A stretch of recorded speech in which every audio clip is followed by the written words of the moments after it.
बिस्मिल्लाहिर्रहमानिर्रहीम। अस्सलाम वालेकुम स्टूडेंट्स, आज हम सॉफ्टवेयर टेस्टिंग स्ट्रेटजीज़ में जो आज टेस्टिंग स्ट्रेटजी डिस्कस करेंगे वो है इंटीग्रेशन टेस्टिंग।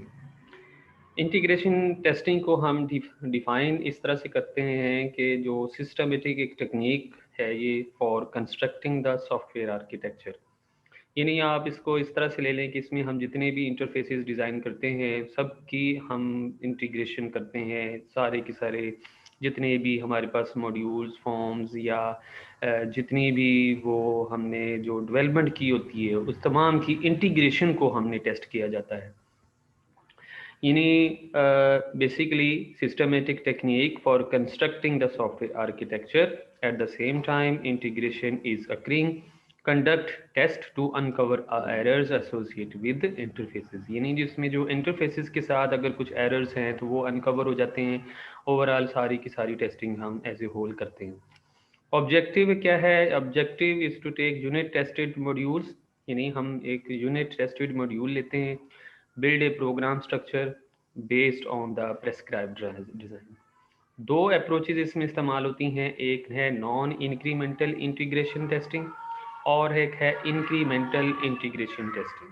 ठीक है। नॉन इंक्रीमेंटल को हम बिग बैंग अप्रोच भी कहेंगे।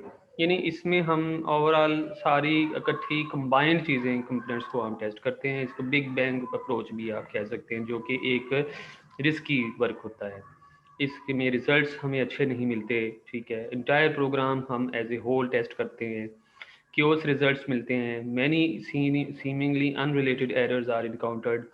यानी आप ये देख लेंगे कि हम एक ओवरऑल इकट्ठा कोई सिस्टमेटिकली या जो भी है इकट्ठा ही सारी चीज़ें हम देख रहे हैं, कोई मॉड्यूल्स की टेस्टिंग में ज़्यादा सेपरेट सेपरेट नहीं करते, तो एज ए होल काम हो रहा होता है, तो उसमें डिफ़िकल्टीज आ जाती हैं। ठीक है। Correction is difficult because isolation of causes is complicated. जो भी वजूहात सामने आती है उनको सेपरेट करना बहुत मुश्किल होता है।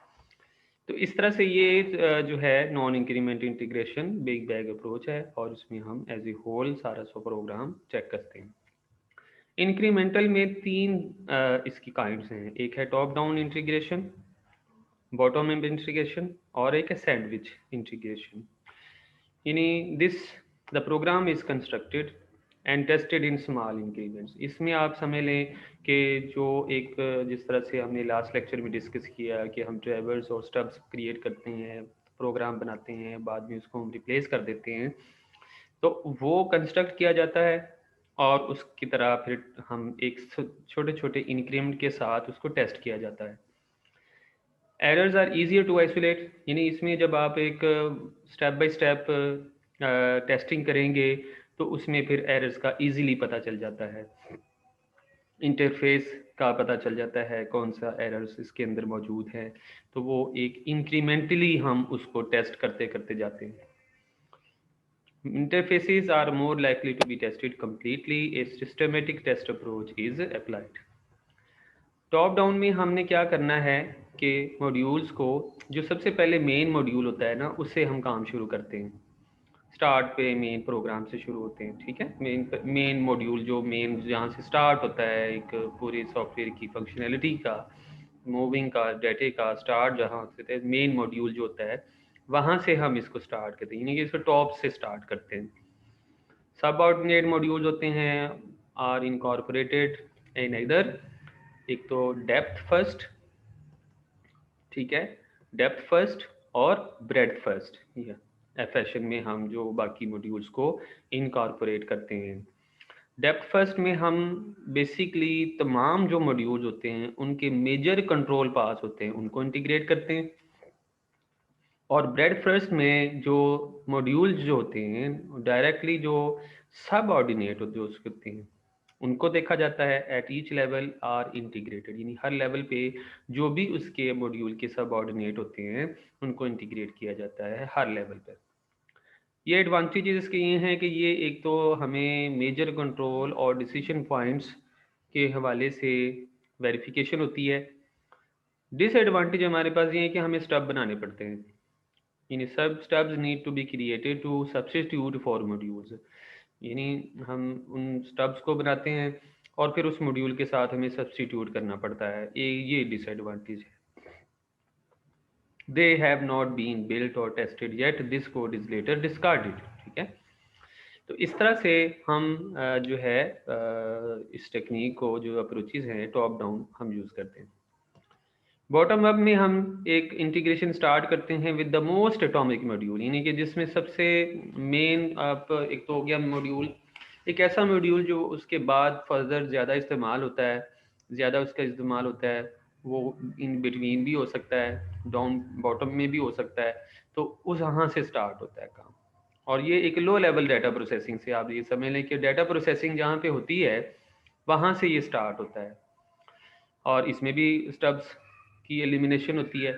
डिसएडवांटेज वही, driver modules need to be build to test lower level modules, तो उसमें भी आपको ड्राइवर्स बनाने पड़ते हैं, स्टब बनाने पड़ते हैं। जिस तरह से ये बॉटम अप इंटीग्रेशन होगी। एक है सैंडविच, ये टॉप डाउन और बॉटम अप दोनों का कॉम्बिनेशन है। यानी सैंडविच इंटीग्रेशन क्या है?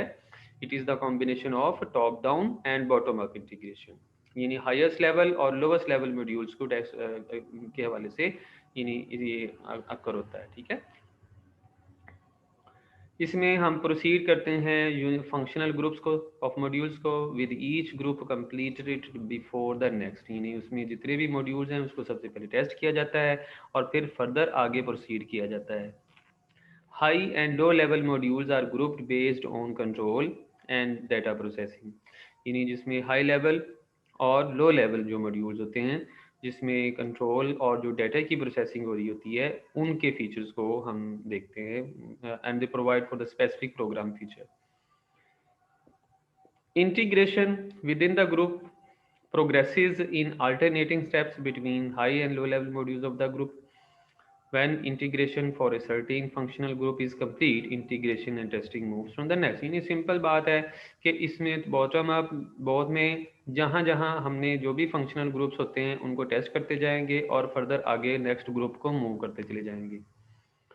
इसी तरह से रीप्स द एडवांटेजेस ऑफ, इसमें यानी कि दोनों एडवांटेजेस हैं, इसमें हम ड्राइवर और स्टब भी हैं, इंटीग्रेशन भी है, और while the minimizing need of driver and stub requires a discipline approach to that, यानी इसमें डिसिप्लिन अप्रोच है, doesn't tend towards big bang, big bang नहीं है। यानी इसमें हमने बॉटम अप को भी यूज़ हो रहा है जिसमें 1 by 1 यूज़ कर रहे हैं और टॉप डाउन को।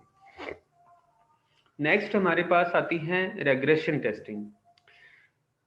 ये समझ लें कि रेग्रेशन टेस्टिंग क्या है कि ईच न्यू एडिशन, ये समझ लें आप कि कुछ ऐसे हमारे सॉफ्टवेयर होते हैं जो मार्केट में आ जाते हैं, जैसे कि विंडोज़ हैं, तो उसकी टेस्टिंग भी साथ वो यूज़र लेवल पे हो रही होती है।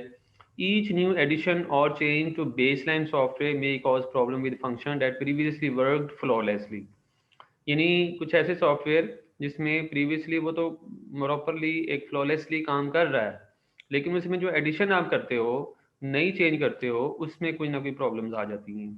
तो regression testing re execute a small subset of test that have already be conducted, यानी उसमें हम अब देखें ना, कोई भी आपने उसमें कोई भी नई चीज़ अगर ऐड करनी है, तो हम एक इसमें एक प्रॉब्लम ये होती है कि हम पिछले जो भी काम किया होता है, जो भी कोडिंग की होती है, वो डिस्टर्ब हो जाती है सारी।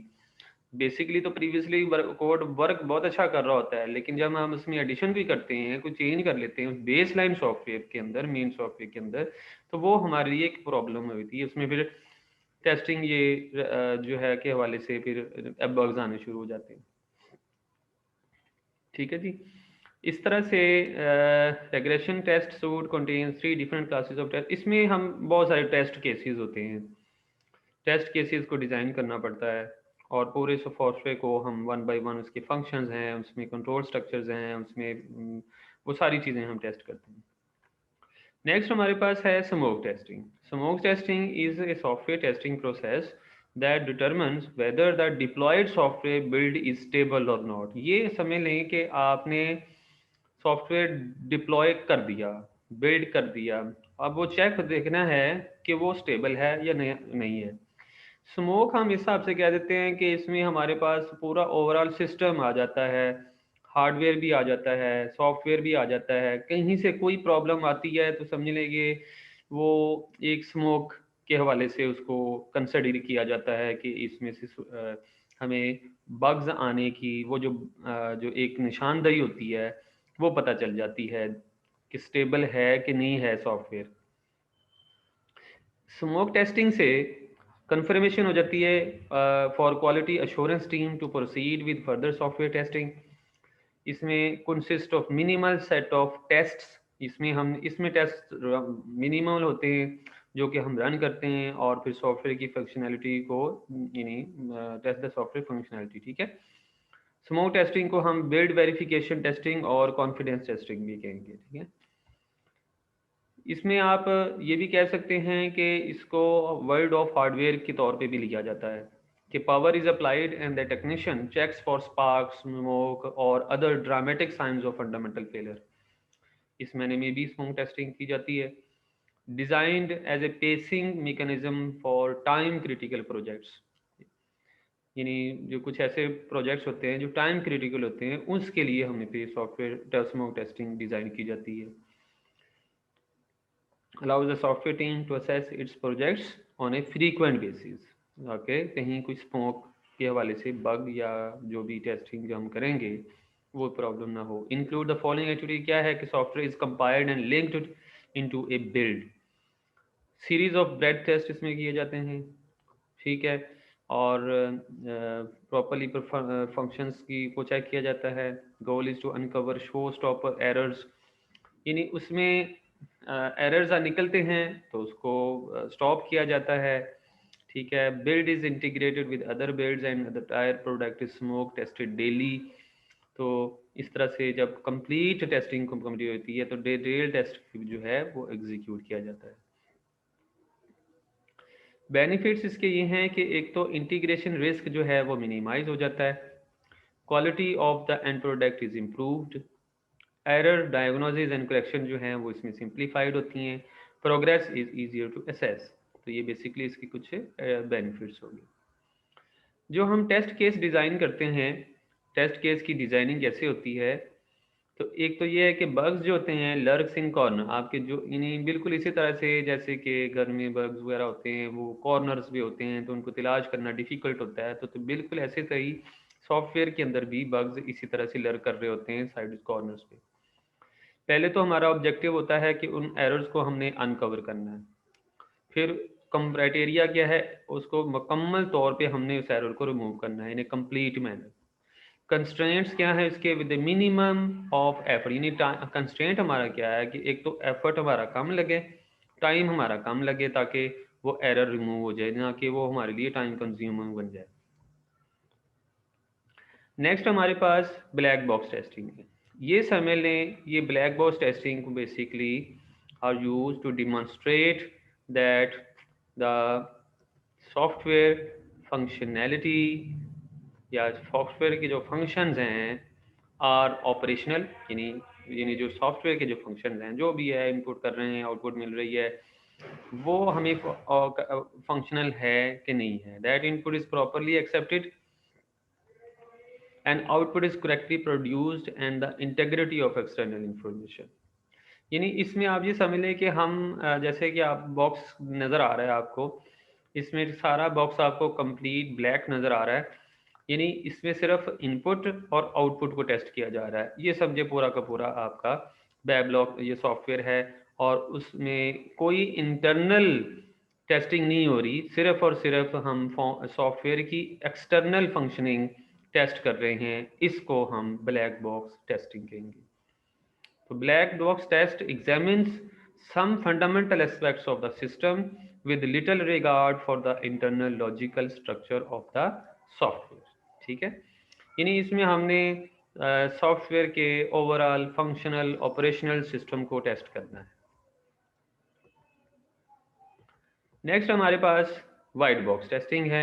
ये समझ लें कि ये हमारे पास के जो इंटरनल एप्लीकेशन कोड होता है, इंटरनल हमारे पास उसके फ्लो चार्ट्स होते हैं, इंटरनल हमारे पास उसके स्ट्रक्चर्स होती हैं, लूप्स होते हैं, इफ कंडीशंस होती हैं, पूरी कोडिंग लाइंस होती हैं, वो टेस्ट की जाती हैं। इसको आप सिंपली ये कह सकते हैं कि वाइट बॉक्स जैसे बिल्कुल ऐसी है कि इंटरनली सॉफ्टवेयर आपको सारा नज़र आ रहा है जो जिस तरह से बना है, उसमें टेस्ट केस इनपुट होते हैं और टेस्ट केस आउटपुट्स होते हैं कि our goal is to ensure that all statements and conditions have been executed at least once. इसको हम वाइट बॉक्स टेस्टिंग कहते हैं। वाइट बॉक्स टेस्टिंग समटाइम्स इसको हम ग्लास बॉक्स टेस्टिंग भी कहेंगे, क्योंकि बिल्कुल क्लियर हर चीज़ नज़र आ रही होती है। Test case design method that uses control structure of the procedure design to drive test cases. इसमें हम टेस्ट केसेस को बिल्कुल मेन जहन में रख लीजिए कि हम कोई भी चीज़ को जब चेक करेंगे तो उसको डिफरेंट टेस्ट केसेस में कर लेंगे, उसको डिफरेंट इनपुट देंगे और आउटपुट देंगे, और उसमें हमने जिस तरह से अगर सिंपली फॉर्म को भी हमने टेस्ट करना है तो उसमें यूज़र की जो कितनी वो इनपुट्स दे सकता है, कैसे कैसे वो अपना टेक्स्ट टाइप करेगा, वो सारे हवाले से हम टेस्ट केसेस को उसमें लेंगे। ठीक है। वाइट बॉक्स टेस्टिंग मेथड्स में हम गारंटी करते हैं कि तमाम जो इंडिपेंडेंट पास हैं within a module have been exercise at least once. एक चीज़ एक्सरसाइज और लॉजिकल डिसीजन, जितनी भी डिसीजन होती हैं, कोई स्टेटमेंट फॉल्स होती है, ट्रू होती है, वो सारी चेक करनी है और हमें उसकी आउटपुट क्या मिलती है। Execute all loops eight there boundaries and with in their operational bounds. ठीक है। यानी बाउंड्रीज जो भी सॉफ्टवेयर है हमारे पास वो विद इन ए बाउंड्री हमने उनके लूप्स को चेक करना है, आउटसाइड द बाउंड्रीज नहीं। एक्सरसाइज इंटरनल डाटा स्ट्रक्चर पे, डाटा स्ट्रक्चर को इंटरनली जो जो आपने यूज़ किया हुआ है, आपने ऑब्जेक्ट ओरिएंटेड मेथडोलॉजीज यूज़ की हुई है, डाटा स्ट्रक्चर यूज़ किए हुए हैं, फंक्शन यूज़ किए हुए हैं। ठीक है। इस तरह से ब्लैक बॉक्स में रिक्वायरमेंट्स होती हैं, इनपुट होगी और आउटपुट होगी बस, और बाकी इसमें इनवाइट्स काम करने। ठीक है। इक्वलेंस पार्टीशनिंग है, सैम्पल इक्वलेंस क्लासेस हैं, उसमें हमने वैलिड डाटा देखना, वैलिड डाटा होता है कि इनवैलिड डाटा होता है। ये समझ ले टेस्ट केसेस ये हैं किस्म के। User supplied commands, response to system prompt, file names, computational data, physical parameter, boundaries, output, error message, response to error message, graphical data, mouse की। इनवैलिड में data outside bound of program, physically impossible data, proper values supplied in wrong place. इसके बाद ये बाकी भी object oriented test strategies हैं।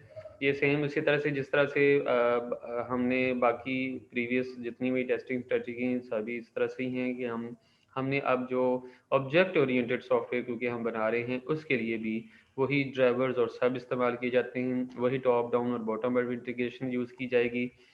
Test जिसमें एक डिफरेंट जो एक थ्रेड बेस्ड टेस्टिंग होती है कि डिफरेंट प्रोसेसेस होते हैं, उनमें जो क्लासेस होती हैं उनमें जो थ्रेड्स होते हैं वो, या आप एक ऐसा कह सकते हैं कि थ्रेड एक प्रोसेस होता है, एक टास्क होता है, वो आपस में बाकी थ्रेड के साथ किस तरह से वो इन्हीं वर्किंग हो रही है। लाइक इसमें ऑब्जेक्ट ओरिएंटेड प्रोग्रामिंग आ रही होती है। यूज़ बेस्ड टेस्टिंग है, उसमें हम क्लासेस कौन सी यूज़ कर रहे हैं, या सारी जो इस तरह की चीज़ें। ठीक है। फिर उसके बाद वैलिडेशन टेस्टिंग है, ये भी है। उसके बाद वैलिडेशन टेस्टिंग वही जैसे हमने वेरिफिकेशन और वैलिडेशन है वो देखी। वैलिडेशन टेस्टिंग में हमारे पास के जो भी फंक्शनिंग हो रही है, रिक्वायरमेंट्स हैं, वो सेटिस्फाइड है कि नहीं है, वो चीज़ हमने देखनी है, जो हमने पीछे भी बैकग्राउंड इसका देखा। अल्फ़ा और बीटा टेस्टिंग होती है, यानी ये जो अल्फ़ा टेस्टिंग होती है ये बेसिकली डेवलपर साइड से होती है। यानी अल्फ़ा टेस्टिंग सॉफ्टवेयर को टेस्ट अगर करना है तो वो डेवलपर कर रहा है तो वो अल्फ़ा टेस्टिंग होती है। अगर यूज़र के एंड से अगर टेस्टिंग हो रही है तो वो बीटा टेस्टिंग होती है। इसमें फ़र्क वही विंडोज़ का आ जाता है, विंडोज़ यूज़र के एंड से टेस्ट हो रही होती है तो वो बीटा टेस्टिंग हो रही होती है। इस तरह ओवरऑल सिस्टम टेस्टिंग होती है, इसकी रिकवरी टेस्टिंग होती है, सिक्योरिटी टेस्टिंग होती है, स्ट्रेस टेस्टिंग होती है, परफॉर्मेंस टेस्टिंग होती है, आर्ट ऑफ डीबगिंग। ये समझने कि आपका जो सॉफ्टवेयर टेस्टिंग टेस्ट है ये डीबगिंग प्रोसेस ही है कि किस्म का। तो डीबगिंग एक आर्ट है, इसको हमने आर्ट के तौर पे लेना है ताकि हम इसको एक जो सॉफ्टवेयर है अच्छा विदाउट एरर फ्री और क्वालिटी वाला सॉफ्टवेयर बना के दिया है। तो यही एक भी समझ ले आर्ट ऑफ डीबगिंग है। डिफ़िकल्ट होती है, उसमें बहुत सारी ऐसी चीज़ें होती हैं और ज़ाहिर बात है ये कुछ जनरल सी चीज़ें हैं, ये आप देख लीजिएगा। ठीक है। तो बेसिक हमने जो टेस्टिंग जो है वो हमने डिस्कस कर ली हुई है। और इंशाल्लाह हम नेक्स्ट टॉपिक के लिए next lecture next year start करेंगे। इस टॉपिक को टेस्टिंग के हवाले से इसको देख लीजिएगा। इसमें कोई भी इशू हो तो आप मुझसे डिस्कस कर सकते हैं। टेक केयर, अल्लाह हाफिज़।